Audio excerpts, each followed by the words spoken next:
I often compare discipline to something negative, because you get disciplined when you misbehave, you get disciplined when you fall short. I like to kind of spin it a little bit and say self-regulation. Self-regulation is your ability to monitor your behavior, your ability to regulate your emotions, and your ability to be in control. I don't want to be a person that's always focused on being disciplined. I want to be a person that has mastered self-regulation, a person that has mastered being able to say yes, being able to say no, and then simultaneously being able to play with the balance of balance. Most people apply self-discipline and they neglect so many beautiful things that they could experience in life because, I just got to be hard on myself. No, not necessarily. You just have to self-regulate, understand how to manage your life, and understand that it's a lot more enjoyable when you are a person that has self-control as opposed to a person that is just following a set of rules over an extended period of time. Good thing at the wrong time can be a bad thing. Just like a bad thing in an opportunistic time could have a positive switch to it. So it's not about self-regulating crack cocaine, you know what I mean? It's about understanding that if you have too much of a good thing and you don't apply this self-regulation, it can be negatively affecting you. I mean, it's interesting. I think self-regulation, you can look at it short-term and long-term. So it has short-term consequences, but it also has long-term consequences. What I always tell people is in my decision-making process, I never want to make irreversible decisions. So you never want to make decisions that you cannot reverse. So for example, I go fuck a bitch, get that girl pregnant. I can't reverse that decision. It's done. My life will fundamentally be different. Had I self-regulated and kept my dick in my pants, I would have been able to avoid decision-making, right? And consequences that will fundamentally change my life. So in the self-regulation process that I apply, I always avoid things that I can never fundamentally change. So I like to be able to, if I make a decision, because I can't see 20 years in the future, right? So those have real world consequences, these decisions. So I want to make sure that any decision that I make has a reversibility factor to it. What about on like a micro basis? So the decisions you're making today, food, health, diet, work, where you be, what you're working on, and the impact that will have even in the short term, 6, 12 months ahead. I mean, that comes down to self-regulation with regards to how I feel today. And does this help me achieve my daily goals? So for example, if tomorrow I have a very important meeting, it would be foolish for me not to self-regulate and go out tonight super late, go party, go drink, because it doesn't play into my ethos, into my objective short term. So you have your short-term objectives in order to complete your long-term mission. Perspectives. What I tell people in the first side of the coin is make it so hard to lose that it becomes easy to win. So if you have junk food in your house and you're overweight, then what you're doing is you're creating a battle that shouldn't be there, right? So what I need to do is remove all sort of distractions, understanding that I have a goal in mind.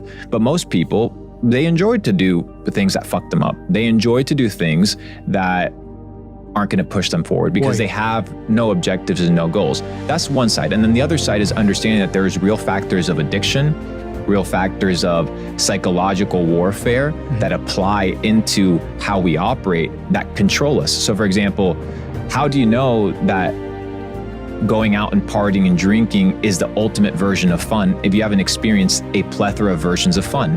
If all you know is that, then that's what you're going to revert to. So what I tell people is don't fall into the bullshit, don't fall into the psyop of what somebody else has told you is enjoyable. Go and explore multiple things and don't become a slave to anything. The moment you become a slave to something, you lost.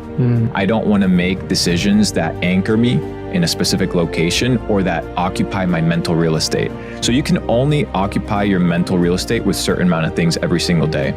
So I have things that I want to accomplish. If I'm figuring out when do I have to pay the mortgage, when does the gardener have to come home, how do I maintain my cars? Yeah, some people want these difficulties and these troubles. I just find so much peace and tranquility in having an open schedule, having freedom of mind so that I can develop myself. And if I'm not focusing on leveling myself up, then I find it uncomfortable. And it usually comes when I'm obliged or obligated to do certain things that are maintenance type things.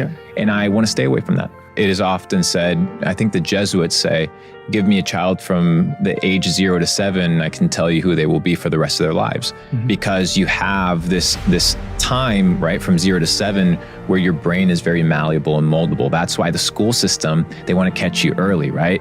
That's why when you're 5 years old, they ask you, hey, what's your dream job? Not, hey, who do you want to become? What type of friend do you want to be? How do you develop a moral compass? No. What type of job do you want? What's your dream job? So you're automatically conditioned and wired from an early age. So understanding that, you can also reverse it. And what people don't understand is that there's a deprogramming process, right? And there's an antivirus that you need to apply in a filtration system as to how you operate. I call it the filtration system of truth, right? You can use the scientific method, you can use different mental frameworks that let you arrive to a conclusion. And what I've understood in my career, in my life, is that oftentimes people don't stop, they don't think, and they don't evaluate the long-term consequences of their decisions. And if they did, just stop for 5 minutes and ask themselves, whoa, is this actually good for me? Is this serving me? And many times when you answer no, you're like, okay, well, it doesn't serve me. Now, as an intelligent individual, even if I stumble and fall and I mess up, at least I'm self-aware. Most people's problems are self-induced. 100%. So nobody told you that you have to rent that apartment. Nobody told you that you have to get that job. Nobody told you that you had to move to that city. And what you have to do is realize that in that decision-making process, what you're doing is self-sabotaging. And what you can do is make short-term commitments, test things out, evaluate whether it is or isn't for you. And if you realize, hey, you know what, this isn't necessarily what I want in life, then you can change. I wouldn't tell a person, hey, don't go to move to New York. Don't go spend 10 grand in an apartment. I wouldn't say that. Go do it. Test it out. Maybe it's for you. Maybe it's not for you. But don't be afraid to test it out. But then don't be afraid to say, fuck off, I'm going to go try something new. People attach their identity to, well, if I have a smaller apartment, people are going to judge me. If I have a worse job that maybe I enjoy more, people are not going to like me. Or I need to make X amount of money in order to have validation or self-worth.